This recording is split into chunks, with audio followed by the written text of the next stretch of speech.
Hello guys, it's me Simo Orahara, and in this video I will talk about the real Bankai of Ichigo. I know that a lot of people have already talked about this subject because it's really one of the biggest things that are still stuck in the story of Bleach. What is the power of the real Bankai of Ichigo? Especially after Yuabach talked about its strength by saying it's really a scary Bankai. But personally, I will try to talk about Ichigo's Bankai from the plot angle rather than the power, because there are a lot of things to talk about in that subject. So I myself might be the only one, or maybe other fans will agree with me, that Kobo may have since chapter 672 made an alternative ending to the story. Therefore, all those events that came after that chapter, I find them random and not well structured to personally check them as a fixed facts in order to give a realistic judgment. Because when Kobo released chapter 672, the story had only 14 chapters to the end. So I think it was possible for Kobo, even with such a limited number of chapters,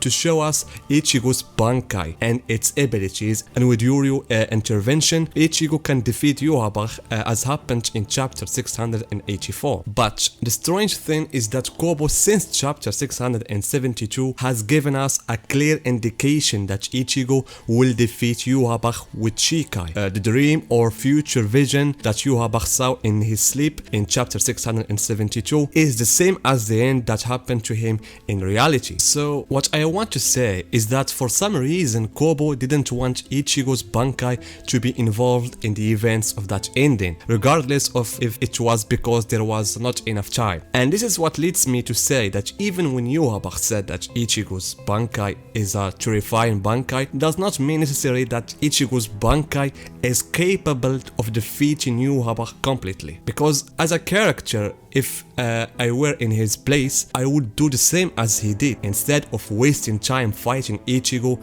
with the real Bankai in the present, I have a chance to destroy him in the future.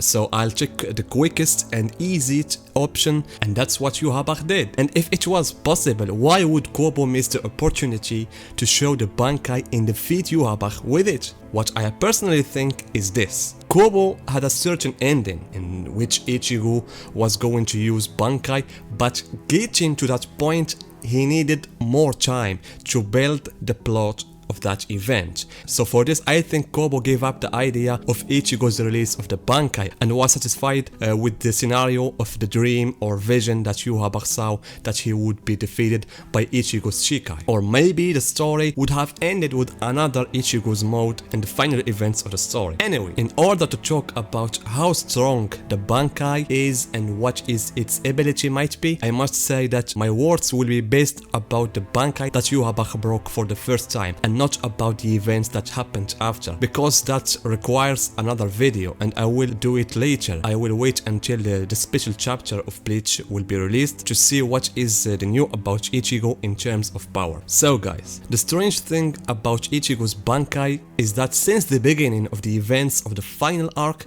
there has been a focus on his Bankai.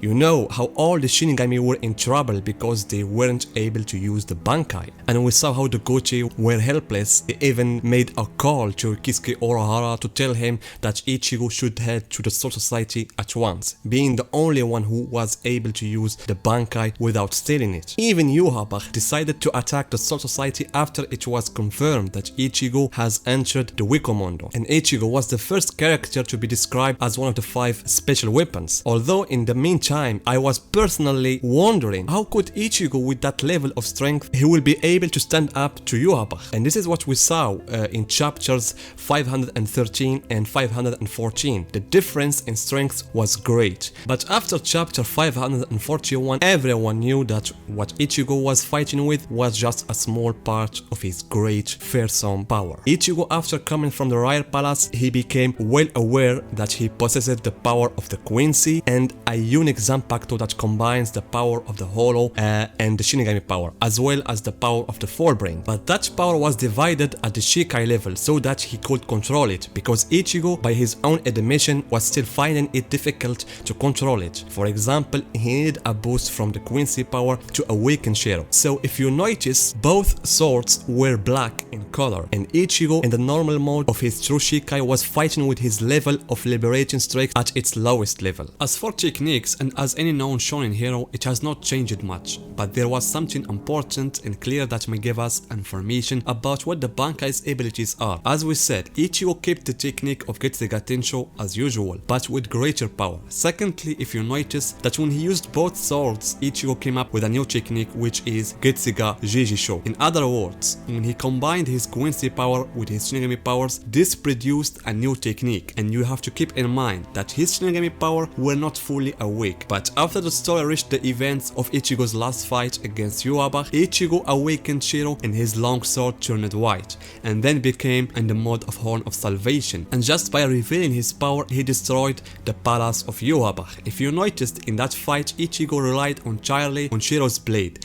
and even throughout half of the fight Ichigo did not use the small blade, and after using Grade Zero Ichigo released the Bankai, and here we come to the climax. If you notice, Ichigo when he wanted to release the Bankai, he put the two swords together, and we said that the long blade was activated at its maximum power, and as we saw at the Bankai mode, the two swords became one sword, or more precisely, Ichigo's Quincy power has literally become within Ichigo's Shinigami power at its most extreme. That's why I say that the strength of the Bankai, if we take into account that it will be double the Shikai approximately 10 times according to the words of Yorichi, who mentioned this rule, so I would say that the Bankai may be literally similar to Ryo in terms of fighting abilities, because Ryo, as mentioned in the novel, represents all the types that we know. Ryo was a human, Shinigami and Quincy, as well as having Fullbring abilities. So Ichigo also has all of these powers, especially since the strength of the Quincy and Shinigami in addition to the Hollow becomes a group in one sword at the level of Bankai.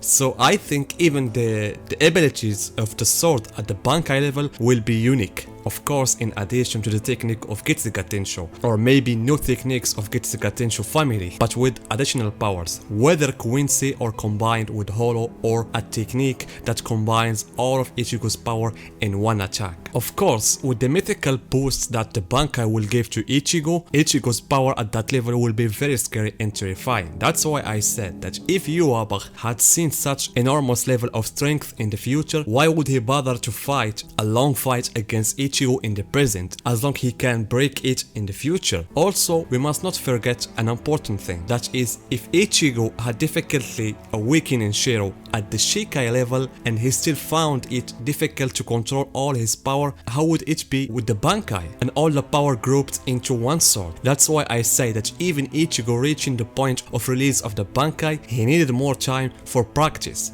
And this is the thing that did not happen to Ichigo. He quickly moved to the Bankai and was broken. But personally, I began to think that Ichigo, with his total strength, maybe the Bankai gave him a level comparable to that of Ryo. I would say similar and not the same level, because they both have many common characteristics, but the thing that Ichigo did not have is the Almighty. So this is why I think that the power of Ichigo in the Bankai required many chapters to be carefully grounded, and this is why he didn't want to mention the Bankai in the manga. So guys, tell me about your opinion about the Bankai of Ichigo, and see you in my next video.